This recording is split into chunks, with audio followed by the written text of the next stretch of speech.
So we are learning the Sefer Yetzira online, and there's a beautiful translation by Rav Aryeh Kaplan Zatzal of the Hmm. Sefer Yetzira with brilliant commentary, connecting it to math and science in brilliant ways.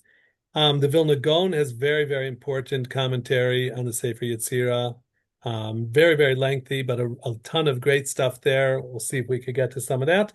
The Ravid is one of the Rishonim that there's a whole parish, a Ravid on the Sefer Yetzira, which is also available here online. The Sefer Yetzira goes back, they say, to Avram Avinu. Wow. And people often ask, Yaakov Avinu was in Yeshiva Shem Ve'aver for 14 years. Everybody knows that. Rashi says that. And it says also that Noach lamad Torah, right? It says Behema HaTahoira and Behema Sher Einena Tahoira in Parshas Noach. So, people from a very simple perspective ask, how could Noach learn Torah? The Torah wasn't given yet. So again, the more sophisticated people know that the Torah was created before the world, 974 generations to be exact. So the Torah pre-exists the world. It's the blueprint for the world. It's Takel Be'oraiso Bara Alma. God looked into the Torah to create the world. But still, the Torah hadn't been given.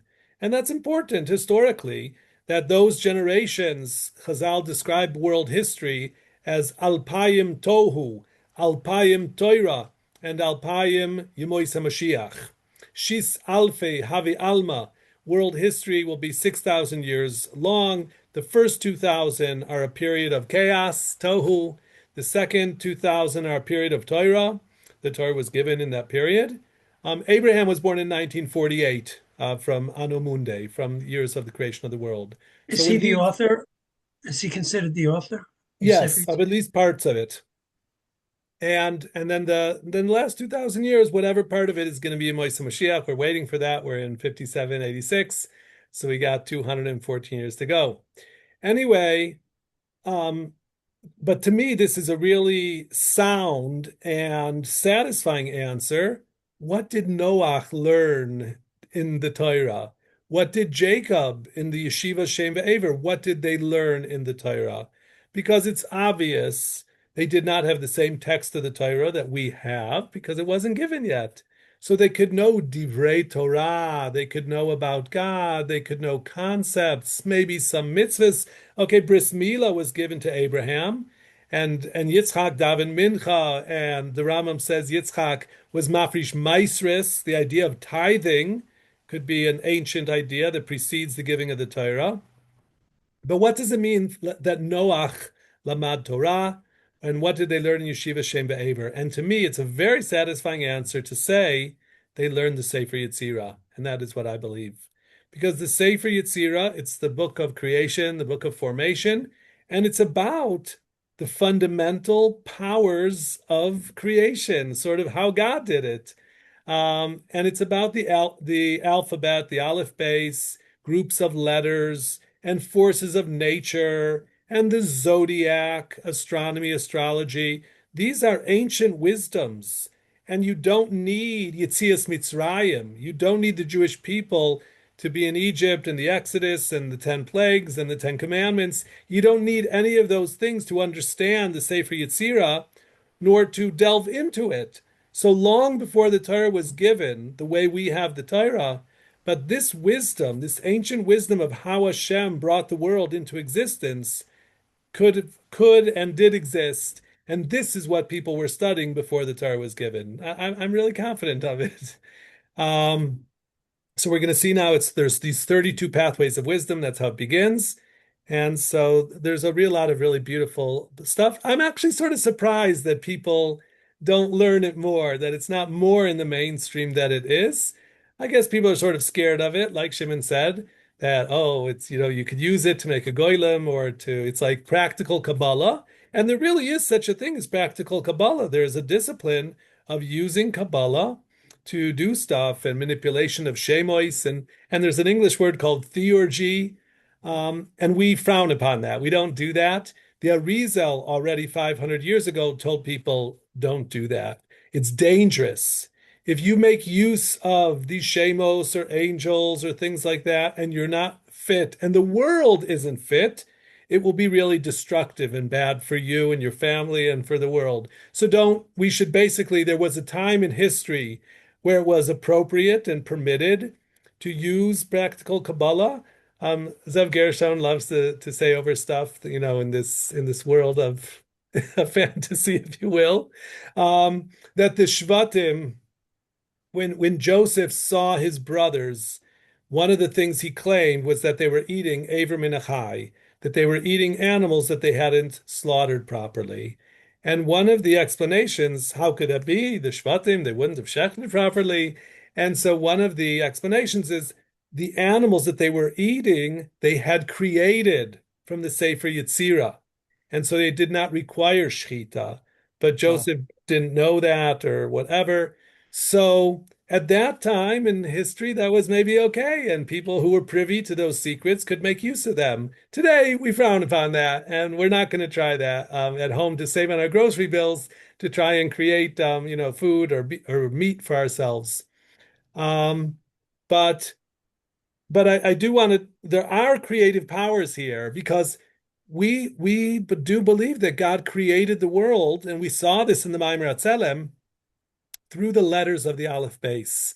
And it starts with Shem Yud Kei Vav Kei, and in order to have Yud Kei Vav Kei, you have to have Aleph Beis Gimel, you have to have letters.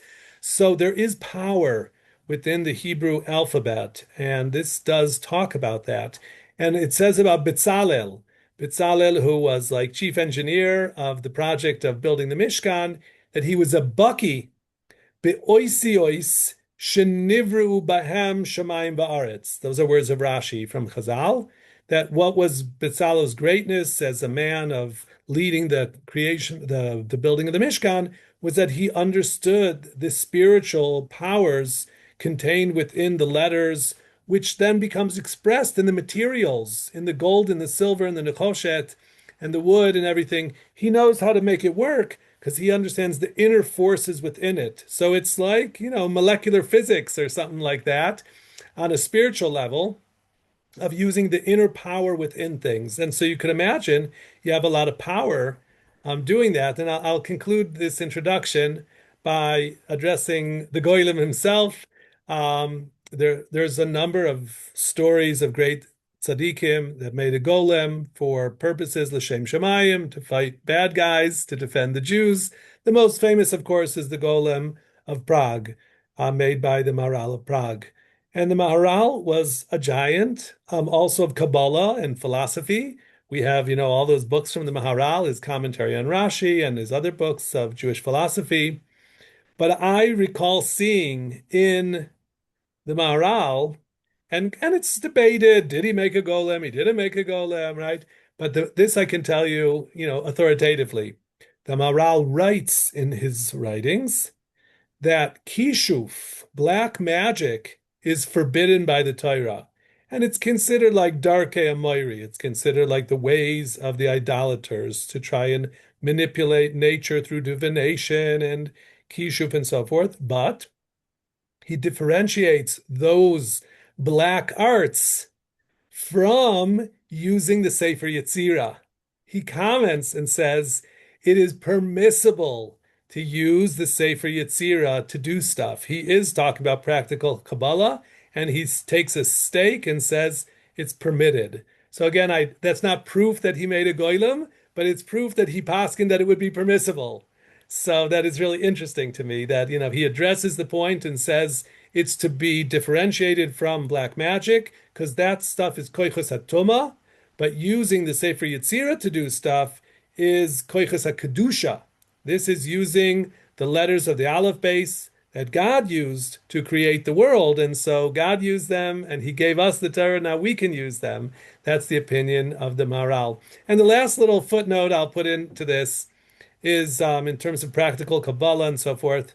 I have a book by Rafael Pataya, 20th century Jewish scholar, and it's about Jewish alchemy. Okay. And alchemy, okay, it doesn't get a lot. It's like the Rodney Dangerfield of sciences, doesn't get any respect. Um, but Reb Chaim Vital, the Talmid Muvhak of the Arizal, who was very much the real thing as a Kabbalist. And the Arizal was sort of too holy to write anything, and he died in his 30s. Everything we have from the Arizal, which is a giant body of work, we really have through Reb Chaim Vital, pretty much. So he was really important in the transmission of the Kabbalah. And it was from like a year and a half that they were together in Sfat in like the 1530s. But Reb Chaim Vital was big into alchemy. And we have his writings in alchemy about how to turn, silver into gold or lead into gold or whatever, whatever. And he has like recipes and methodologies and temperatures and mix in this and do that and so forth. He was really into it. And the Arizal told him to stop.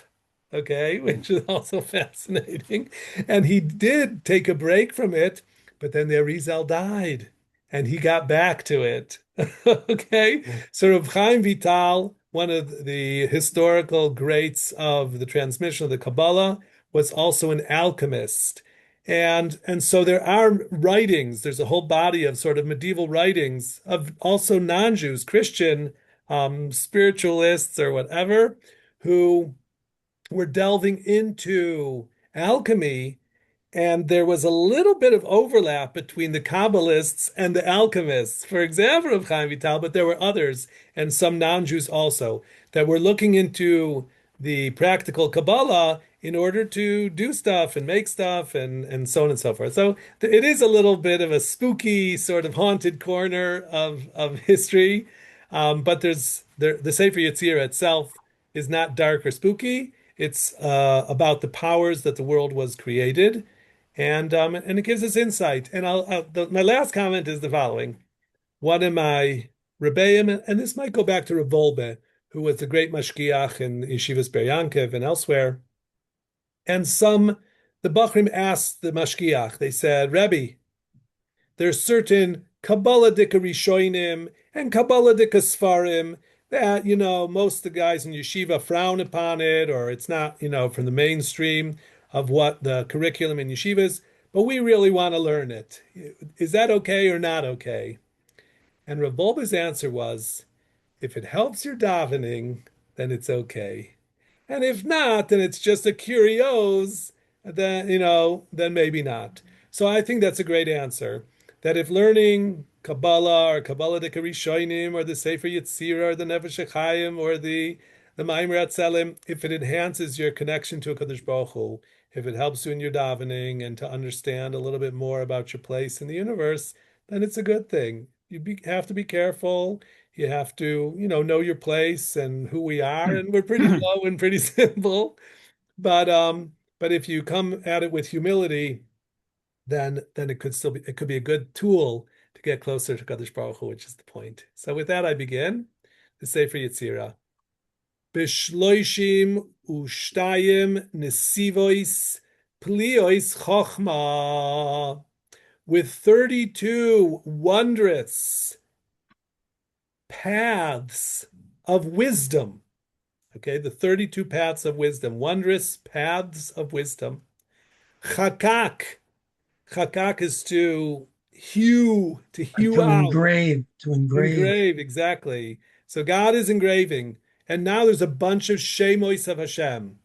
Yudke, Vavke, Tzvakoi, Elokei Yisrael, Elokim, Chayim, Melech, Oilam, Kel, Shakai, Rachum, Mechanun, Ram, Benisa, Shoichin, Ad, Mora, Mekadosh, Shmoi. Okay, a really long list of Shemois of Hashem. Ubara et Olamo. So it goes from the verb chakak to the verb ubara, and in the middle are Shemois and Toarim of Hashem. So Hashem used these 32 nesivois pliois chachma and engraved or hewed out and created as oilamo, his world, bishlosha sfarim, with 3 books. Let's see if I have English here. Bisafar, Bisefer, Visipur. Okay, there's this. The whole thing is poetic. Okay, one could do a poetry reading of the Sefer Yetzira with 3 linguistic tools: counting, writing, and speech. Okay, that's already an interpretation. The expression b'shloisha svarim b'safar sefer v'sipur is perhaps the most difficult and obscure line in the entire Sefer Yetzira. Okay, some manuscripts have a different reading. B'shloisha svarim sefer safar v'sefer. Three books, a book, and a book, and a book. Okay, certainly easier linguistically, but no more clear in its meaning. Morose has these three books with what she regards to be the three original textual layers of the Sefer Yetzira, woven together after their composition into a single work by an editor. Okay, I don't think that's right. However, the manuscript variant found in the present edition is certainly old, appearing already in the oldest extant version of the Sefer Yetzira in the commentary of Sadia Gaon. Yes, the truth is we have to have more words of introduction, if not tonight, another time, about different girsaot of the Sefer Yetzira, because there are a number, 4 or 5 different major versions of the Sefer Yetzira, because again, it's so ancient. It is, 2,000, 3,000 years old, and it's been published many times in different languages, but mostly in Hebrew, of course, but there's different versions. And so, there's a long version, a short version, there's the Vilna Gaon's version, the Sadia Gaon's version, etc. The translation adopted here follows popular logic. I base it off the Sefaria Community Translation. I base it off the interpretation of the Sefer Yetzira's internal structure, semantic properties of the root samech peresh, and the Sefer Yetzira's general grammatical inventiveness. The text is intimately concerned with the role of language in the work of creation. That's sort of what the book is about, the interface between language and creation. It appears to conceive of language in 3 parts: counting or mathematics. Okay, that's good. Counting or mathematics, i.e., the 10 sfirot blima of Sefer Yetzirah. We're going to see that coming up. And the formulaic counting of the letters and elements of creation through the text. Writing, i.e., the 22 letters of foundation, which we will discuss in 2.5. And the third is speech or pronunciation. So that could be Sefer, Safar, and Sipur. Hebrew has, of course, several verb roots relating to one or more of each of these 3 facets of language. However, only one, Samech Peresh, is capable of describing all 3: counting, Safar, he counted, Mispar, number count, writing, Sefer, book scroll, and speaking, Siper, he told, Sipur, telling, account. So there's a versatility to this verb, the shoresh, Samech Peresh, that it has in it numbers, books, and stories, or telling, or oral story. The root Samech Peresh is also utilized to coin the novel metaphysical term spherois. Okay, the 10 spheros, of course, are part of the text of the Sefer Yetzira. We're going to see them. For these reasons, again, this is an editor talking, I believe the first use of Samech Peresh in Sefer Yetzira, Sfarim, does not refer to any specific noun at all, but rather the set of words described from the abstract idealized root of Samech Peresh. Okay, I'm going to leave their comment at that and get back to the text. So what does it say here? It says that there are 32 wondrous paths of wisdom that Hashem used that Hashem described here as the God of Israel and all these other Shemois, and he is Shoichenad Marom, etc., etc., created the world, and then these 3 in numbers, in story, and in telling. Okay, so let me say a little bit about 32. Okay, let me start with the number 32, the very first 2 words. And there are numbers, there's a couple of important numbers associated. Let's say I'll start with Chochma and Bina. With Bina, we're familiar with Chamishim Sha'arei Bina, the Sfirata Omer. Again, the word Samech Peresh. Sfirata Omer, we count 49. We're counting Chamishim Yom, we count 49, and then we get to the 50. And those correspond to Chamishim, 50 gates of understanding. It has to do with Sharei Tahara, the Jewish people were purifying themselves after being in Egypt for all those generations. They're preparing Kaviyachal for a marriage, for the wedding of Klal Yisrael to Kutchabrichu at Mount Sinai and Chag HaShavuos. So it was a purification process, like a bride purifies herself, and a zava purifies herself with Zayin Nikiyim.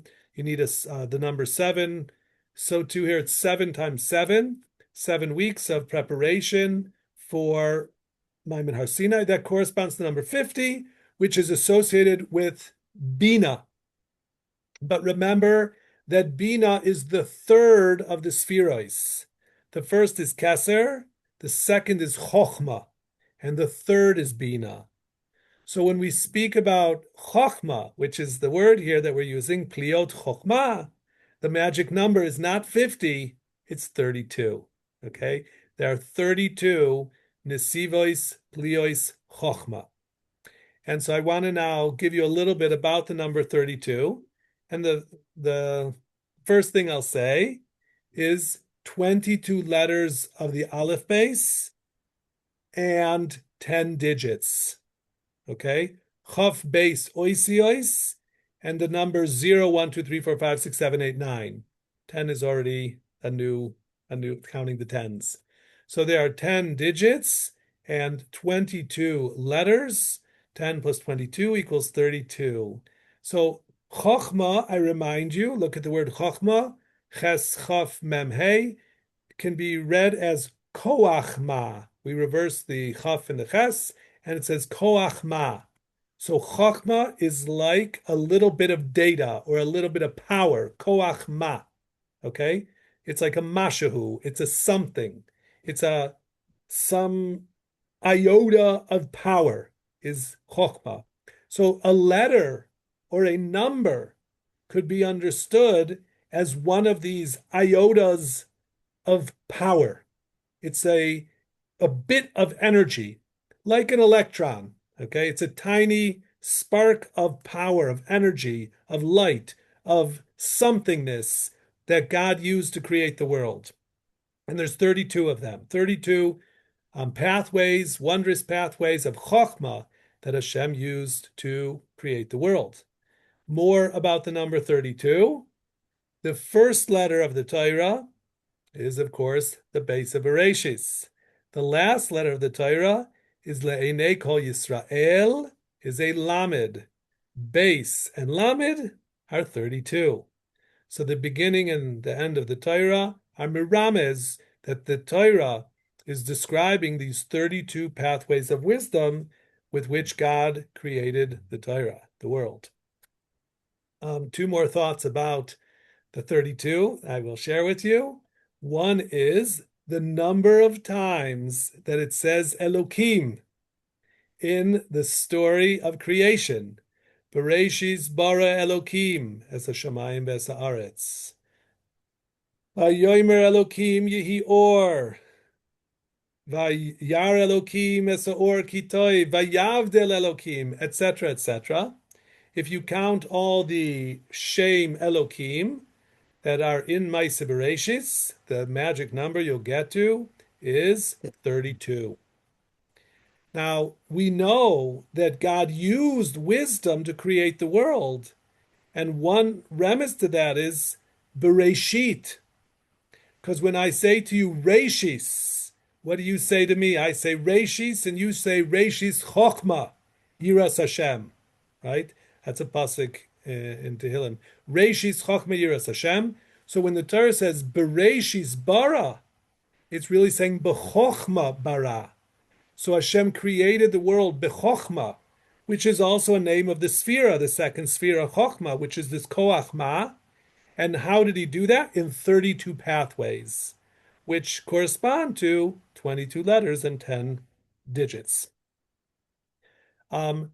So the last idea I will leave you with tonight about the number 32, and this is one of my favorites, is these pathways. Where should we picture these pathways coming from and going to? Okay. What's the map? Okay. How should we picture these 32 pathways? Are they parallel? So here's what I have, and this really comes from the Leshem. The idea is that think of the very, very beginning of the world, okay, where God is just hewing and etching and creating something from nothing at the very, very beginning.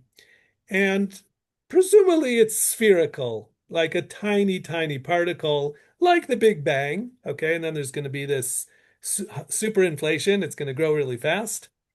Um, so think of, though, the paradigm that God is using always has the 10 spheroids. Everything that he creates with some expression of the 10 spheros from Keser, Chochmah, Bina, Chesed, Gvura, Tiferes, Netzach, Hod, Yesod, Malchut. Everything somehow expresses all 10 of those. Okay? So if we have a sphere and the diameter is 10, because there's 10 different spheroids that are all being expressed somehow through this koach ma, through this creation of wisdom. Okay? So I ask you, if the diameter is 10, what is the circumference? And the answer is circumference is pi d. It's pi times diameter. Pi is approximately 3.14. So the integer of something that has a diameter of 10, its circumference would be 31.4, which you'd round up to be 32. Okay? So these 32 nesivois plios chachma are pathways in the circumference around a diameter of the 10 spheroids. So to me, that's sort of mind-blowing and fascinating and, really cool, Kabbalistic math that I learned from the Leshem. And I was happy that I got to share that with you Yeah. this evening. Why wouldn't you round down on that one? Because if you round down, you're excluding something, and we need to include everything. So it can't be Yeah. smaller than what it is. It could be a little But bit bigger. are we talking, we're not talking about physical objects here, are No, we? I agree, we're not. So, okay, just to be clear. Yeah, So we right. can't picture these things. I know, but we want to talk about them anyway. So I'm glad that we started learning this together. I look forward to sharing more stuff with you, Beth Shem, and Oh, look at some of the oh. commentaries. Yes, thank you so much for being here. Thank you, Daniel, for initiating and reminding me. And looking forward to see you next week. Take good care. Shkach and Well, Mazal Tov for thank you. tomorrow. Thank you. Ruchim to you. Kol